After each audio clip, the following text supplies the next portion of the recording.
اول و آخر سب کچھ جانے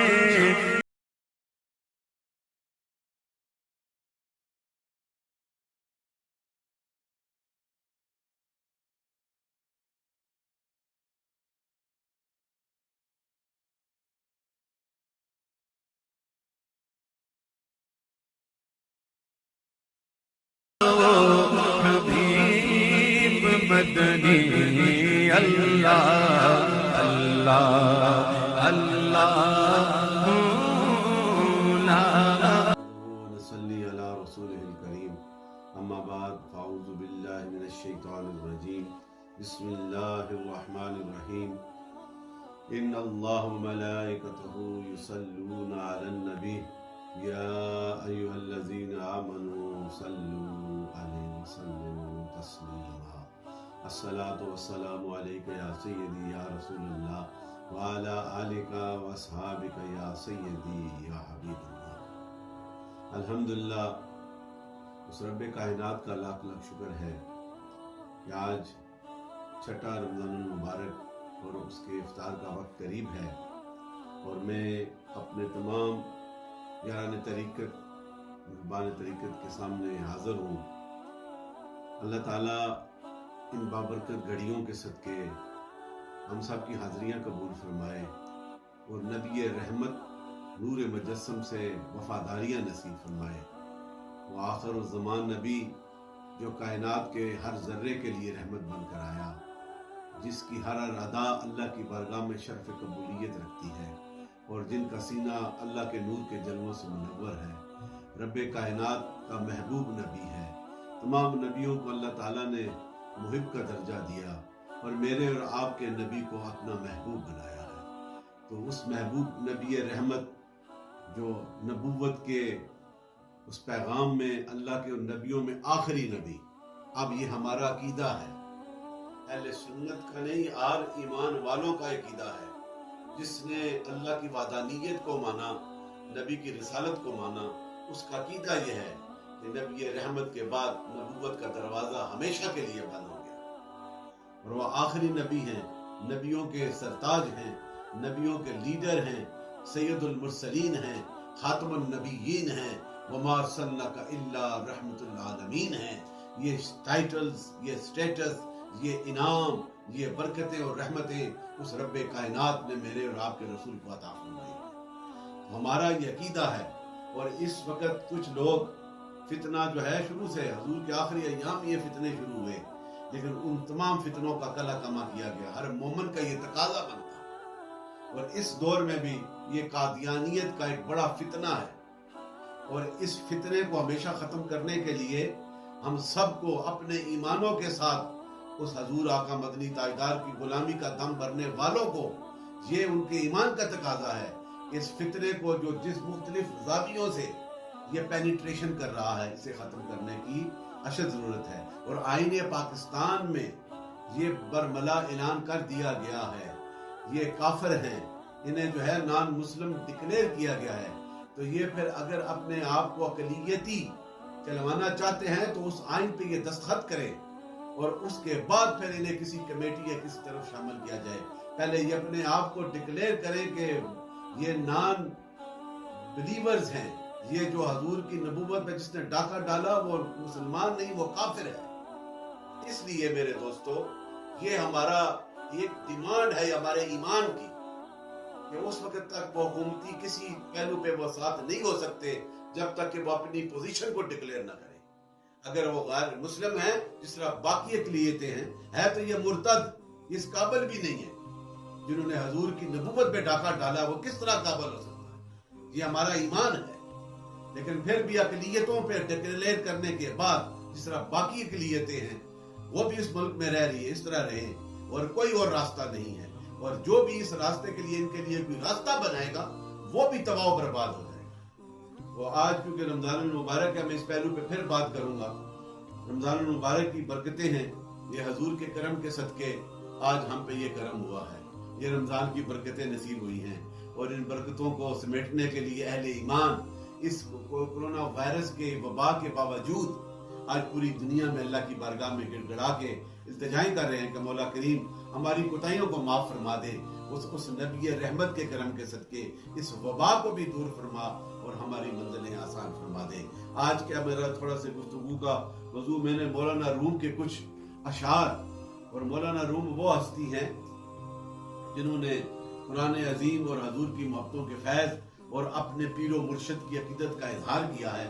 ان کے چند اشعار جو میں آپ کے سامنے پیش کرنے لگا ہوں، اور اس میں اللہ کی وحدانیت کا تذکرہ کیا ہے، نبی کی رسالت اور نبی رحمت کی عظمت کا تذکرہ کیا ہے، اور اپنے پیر و مرشد کے اس مقام کا تذکرہ کیا ہے۔ اور مولانا روم یہ فرماتے ہیں، تو کریمی من کمینہ بردیم، تو کریمی من کمینہ بردیم، لیکن از لطف شما پر غردیم۔ یہ کتنا خوبصورت فرمایا کہ my Lord, you the mercy, you the compassionate, you the eternal, and I am helpless۔ اے میرے رب تو رحیم ہے، تو کریم ہے، اور میں تو کم ظرف انسان ہوں، اور لیکن تیرے لطف و کرم سے، تیری عنایات سے میں بقا میں ہوں، and with your mercy and with your love I am alive۔ تو کریمی من کمینہ بردیم۔ These are the beautiful words narrated by the Maulana Room۔ لیکن از لطف شما پر غردیم، یہ اللہ تعالیٰ کی تعریف کر رہے ہیں ان اشعار میں۔ پھر آگے زندگی کے مقصد کے حوالے سے آپ نے فرمایا، زندگی آمد برائے بندگی۔ What a beautiful words ہیں، زندگی آمد برائے بندگی، زندگی بے بندگی شرمندگی۔ کہ زندگی جو ہے دی مقصد حیات، آپ کی زندگی کا the motto and the aims and the destiny of your life is to worship the oneness of the Almighty Allah۔ اللہ کی یہ ذکر کو جو کرتا ہے اسی کو زندگی کا مقصد حاصل ہوتا ہے، اور احکام الہیہ سے اپنی زندگی کو سنوارتا ہے، یہ مقصد ہے۔ اور جو اس کے ذکر کے بغیر زندگی گزارتا ہے اس کی زندگی جو ہے وہ شرمندگی ہے، which is a wasteless۔ Those are awarded and attain the Allah's love who worship according to the will of Almighty Allah, and that is the aim and destiny of the life۔ آگے فرماتے ہیں، یاد او سرمایہ ایمان بود۔ اللہ کی یاد جو ہے نا وہ ایمان کا سرمایہ ہے۔ The remembrance of Almighty Allah is the wealth of your belief۔ یاد او سرمایہ ایمان بود، ہر گدا از یاد او سلطان بود۔ میری آواز تو اتنی اچھی نہیں، لیکن I'm trying to recite in a melodious way۔ تو فرمایا کہ the remembrance of Almighty Allah is the wealth of your belief, the center point of your belief, and those who spend their lives according to the remembrance of Almighty Allah، جو اللہ کے ذکر میں اپنی زندگیاں گزارتے ہیں، they are among the ذاکرین، they are the king۔ وہ سلطان ہیں جو اللہ کے ذکر میں زندگیاں کرتے ہیں، ان کی زندگی اعلیٰ ہے۔ اب یہاں پہ ان اشعار میں مولانا روم نے حضور اللہ کی وحدانیت کا تذکرہ کیا ہے، اس کے ذکر کا تذکرہ کیا ہے، اور آگے اشعار میں نبی رحمت کی محبت کا تذکرہ کرتے ہیں۔ میں ایک دو اشعار سناتا ہوں۔ سید و سرور محمد نور جان،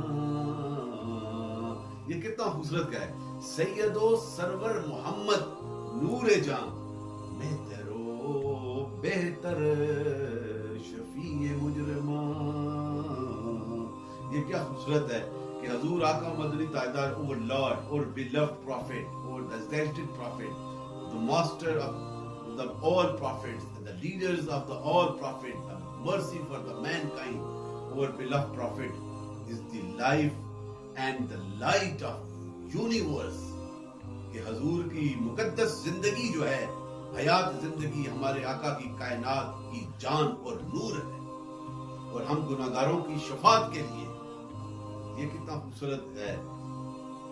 آگے فرماتے ہیں you the sustainer of and helper of the sinners, the believers and the followers.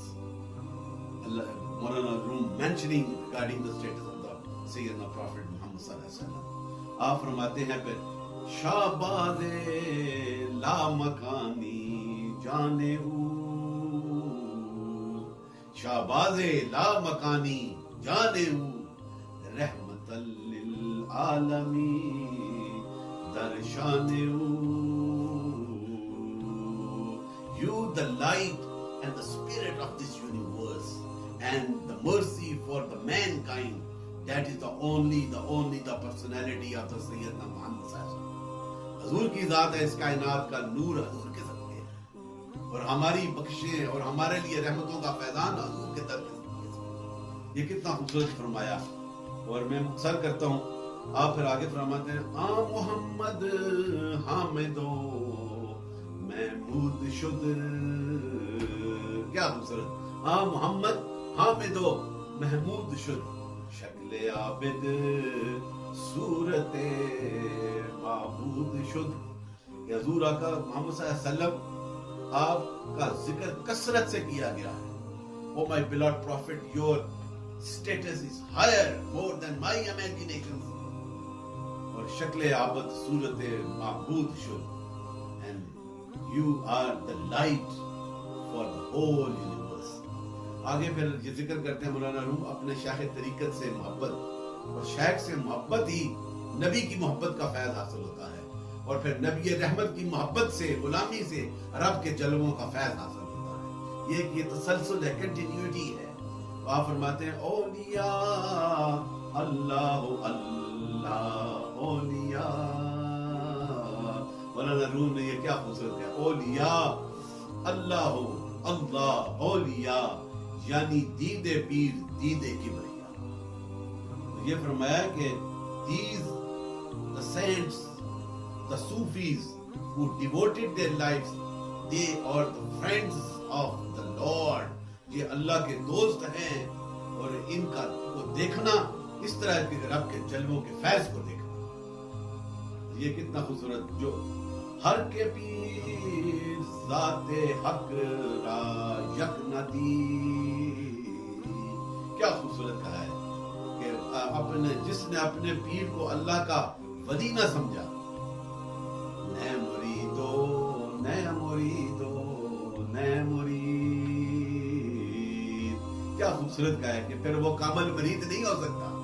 جو اپنے پیر کو جس کے ہاتھ میں ہاتھ دیا ہے، اگر وہ کامل ہے، وہ اس کی خلوت اور جلوت اللہ کے ذکر میں گزرتی ہے، تو جب اس کے ساتھ اسے یہ مقام نہیں دیتا پھر وہ مرید کامل مرید نہیں ہو سکتا. تو یہ کتنے خوبصورت الفاظ آپ نے فرمایا. پھر آخر میں فرماتے ہیں مولوی ہرگز نہ شد مولائے. اتنا بڑا مقام مولانا روم کو جو ملا ہے وہ کس سے؟ تا غلام شمس تبریزی نہ شد. جب تک کہ وہ شمس تبریزی ان کے شیخ طریقت ہے جنہیں دیکھ کے وہ مست ہوئے اور وہ رقص میں مست تھے، جب تک ان کی غلامی نہ حاصل ہوگی اس وقت تک مولانا روم پھر جو ہے وہ مولانا روم نہیں بن سکتا. آج دنیا میں سینچریز اگو آج بھی مولانا روم کے وفادار کئی غیر مذہب والے بھی، کرسچن بھی، دوسرے مذہب کے بھی جا کر مست ہوتے ہیں. تو یہ آپ کی وہ تعلیمات تھی جس کی بنیاد اللہ کی وحدانیت اور نبی رحمت کی محبت میں تھی. تو اس میں آج یہ پیغام آپ کو میں نے دینا تھا. اور ایک حدیث پاک سنا دیتا ہوں. ابھی افطار کا وقت قریب آنے والا ہے. یہ جو میں نے کل بھی بتایا تھا قرآن پاک کی عظمتیں ہم اس ماہ مقدس میں میرے رب نے ہمیں عطا فرمائی ہیں. اس قرآن کو پڑھنا یہ سکون کا پیغام دیتا ہے، یہ دلوں کو چین عطا فرماتا ہے. رب کا ذکر کا مقصد ہی یہی ہے کہ دل پاک ہو جائیں، اندر کی دنیا پاک ہو جائے.